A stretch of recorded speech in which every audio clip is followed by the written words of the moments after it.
દેશમાં નવી શિક્ષણ નીતિને કેન્દ્રીય કેબિનેટે લીલી ઝંડી આપી દીધી છે અને 34 વર્ષ બાદ શિક્ષણ નીતિમાં ફેરફાર કરાયો છે। હવે 5મા ધોરણ સુધી નહીં ભણાવાય અંગ્રેજી વિષય, માત્ર માતૃભાષામાં શિક્ષણ અપાશે। તો ધોરણ 10 અને ધોરણ 12માં સેમેસ્ટર પદ્ધતિ લાગુ થવાની પણ શક્યતા છે અને આ સાથે જ એચઆરડી મંત્રાલયનું નામ બદલી શિક્ષા મંત્રાલય કરી દેવાયું છે। પીએમ નરેન્દ્ર મોદીની અધ્યક્ષતામાં ગઈકાલે જ મળેલી કેબિનેટની બેઠકમાં આ નિર્ણય લેવામાં આવ્યો છે।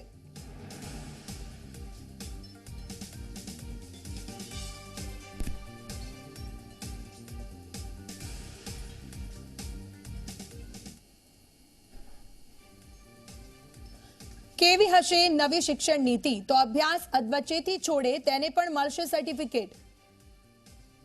ધોરણ 5 સુધી માત્ર માતૃભાષામાં જ ભણતર। હવે ધોરણ 12 સુધી સાયન્સ, આર્ટ્સ, કોમર્સમાં તફાવત નહીં। ધોરણ 12 સુધીના કોઈ પણ વિષયની અંદર તફાવત નહીં જોવા મળે। હવે 10+2 આ ફોર્મ્યુલા ખતમ થઈ જશે। 5+3+3+4 આ પેટર્ન પ્રમાણે કરાવાશે અભ્યાસ અને મલ્ટિપલ એન્ટ્રી અને એક્ઝિટ સિસ્ટમને પણ મંજૂરી આપી દેવામાં આવી છે। તો આ છે નવી શિક્ષણ નીતિ કે જેમાં કેટલો બદલાવ કરવામાં આવ્યો છે। 2 કરોડ બાળકોને ફરી મુખ્ય પ્રવાહમાં લવાશે। ધોરણ 6 થી જ ઇન્ટર્નશિપ સાથે પ્રોફેશનલ એજ્યુકેશન શરૂ થઈ જશે। તો સેકન્ડરી સુધીનો શિક્ષણનો વ્યાપ સૌ માટે થશે સુનિશ્ચિત। 2030 સુધીમાં 100% જીઆરનું લક્ષ્ય ધરાવવામાં આવી રહ્યું છે। ઉચ્ચ શિક્ષણમાં જીઆર 2035 સુધી 50% વધારાશે। ઉચ્ચ શિક્ષણમાં 3.5 કરોડ નવી બેઠકો પણ ઉમેરાશે। નેશનલ રિસર્ચ ફાઉન્ડેશન સ્થપાશે। તો આ છે નવી શિક્ષણ નીતિ જેની અંદર કરવામાં આવ્યો છે બદલાવ।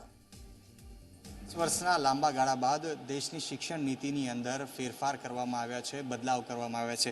આ જ વિશે વધુ વાતચીત કરવા આપણી સાથે કેટલાક શિક્ષકો જોડાયેલા છે, કારણ કે લગભગ 34 વર્ષ જેટલો લાંબો સમયગાળો લાગી ગયો દેશની શિક્ષણ નીતિને બદલાવ કરવામાં। ત્યારે કયા પ્રકારના બદલાવ કરવામાં આવ્યા છે, કેવી રીતે શિક્ષકો આ બદલાવને જોઈ રહ્યા છે, તેના વિશે વાતચીત કરીશું। સાહેબ, કેવી રીતે જોઈ રહ્યા છો? કારણ કે હવે જે પહેલાં ધોરણ 10-12ની જે બોર્ડની પરીક્ષાઓ હતી તેમાં ધરખમ ફેરફાર કરવામાં આવ્યા છે, 10+2માં ફેરફાર કરવામાં આવ્યા છે। કેવી રીતે સમગ્ર હવે જે નવી નીતિ છે એને જોઈ રહ્યા છો? 1985 પછી 35 વર્ષના લાંબા સમયગાળા બાદ એજ્યુકેશન પોલિસીને બદલવામાં આવે છે। તે બદલ કેન્દ્ર સરકારને અને માનનીય વડાપ્રધાન શ્રી મોદી સાહેબને અમે ખૂબ ખૂબ અભિનંદન આપીએ છીએ। જે માળખું છે એ 5+3+3+4 વર્ષનું, એ રીતે 18 વર્ષની ઉંમર સુધી માધ્યમિક અને ઉચ્ચતર માધ્યમિક શિક્ષણ પૂરું થાય એ પ્રકારનું માળખું ગોઠવવામાં આવેલું છે। શરૂઆતના જે 5 વર્ષ છે ગાળો, એ ધોરણ 2 સુધીનું જે પ્રી પ્રાઇમરીનું શિક્ષણ છે એ આપવામાં આવશે। ત્યાર પછી ધોરણ 3, 4 અને 5ને પ્રાઇમરી વિભાગમાં સમાવવામાં આવેલા છે। ધોરણ 6, 7, 8 ઉચ્ચ પ્રાથમિક શિક્ષણ અને ધોરણ 9થી 12 માધ્યમિક અને ઉચ્ચતર માધ્યમિક શિક્ષણ।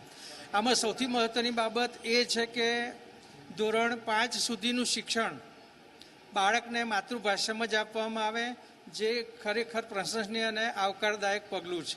કારણ કે કોઈપણ મૂળભૂત બાબત હોય તો કોન્સેપ્ટ હોય તો બાળક એની માતૃભાષામાં ઝડપથી શીખતો હોય છે, સમજી શકતો હોય છે।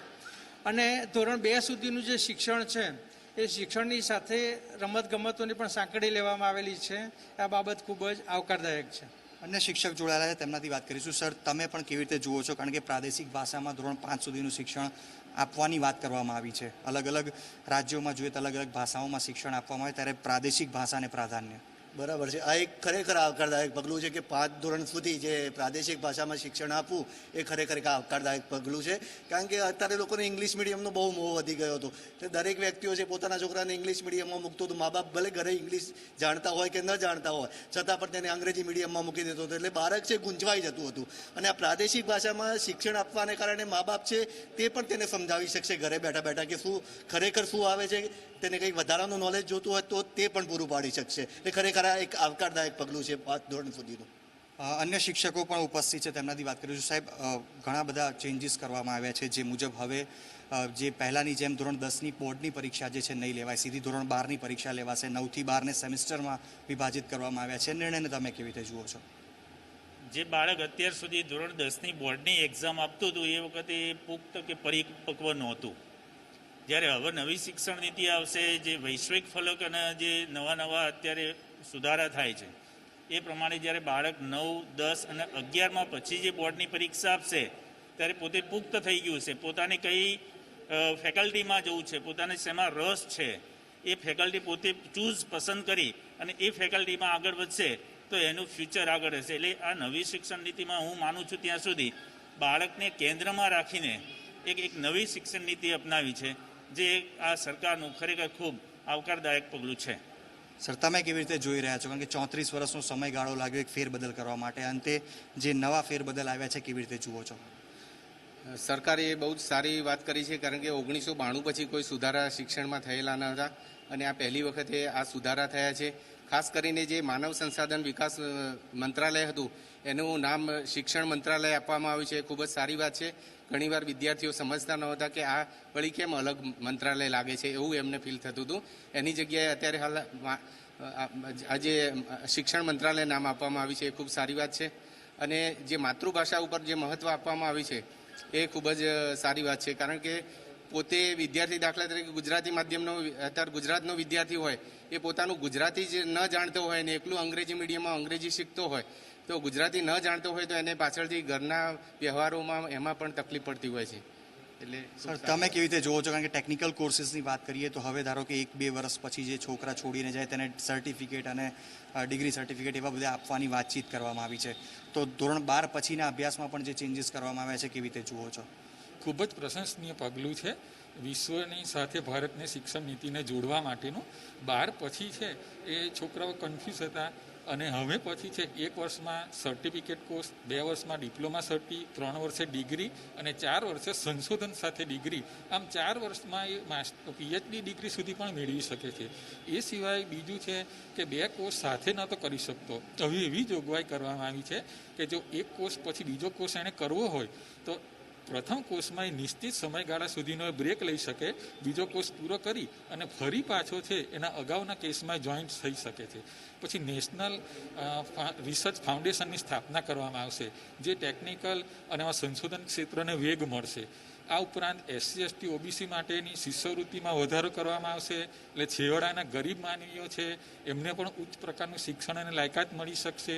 આ રીતે 35 વર્ષથી જે સમસ્યાઓમાં ખાસ કરીને રોજગારીની, કારણ કે શિક્ષણ નીતિ છે રોજગાર સાથે જોડાયેલી છે. જો બદલાતા પ્રવાસ સાથે આપણે શિક્ષણ નીતિ નહીં બદલ્યું તો બેરોજગારીની સમસ્યાઓ વધતી હોય છે. એ દૂર કરવાનો આ પ્રશંસનીય પ્રયાસ છે. લાગે છે કે જે પ્રકારની નાની મોટી ખામીઓ હતી આ શિક્ષણ નીતિથી દૂર થઈ શકશે? કારણ કે ઘણા બધા ફેરફાર કરવામાં આવ્યા છે, એવું લાગે છે લગભગ નવી જ શિક્ષણ નીતિને અમલ કરવાનો પ્રયાસ કરવામાં આવી રહ્યો છે. સૌપ્રથમ તો ભારત જેવા વિકાસશીલ અર્થતંત્ર ધરાવતા દેશ માટે શિક્ષણ એ સૌથી મોટું ફેક્ટર છે. જ્યારે નવી પોલિસી ઘડાઈ છે લગભગ 35 વર્ષ પછી, ત્યારે આ પોલિસીના માધ્યમથી ભારતના શિક્ષણ ક્ષેત્રમાં જડમૂળથી ફેરફાર થવાના છે.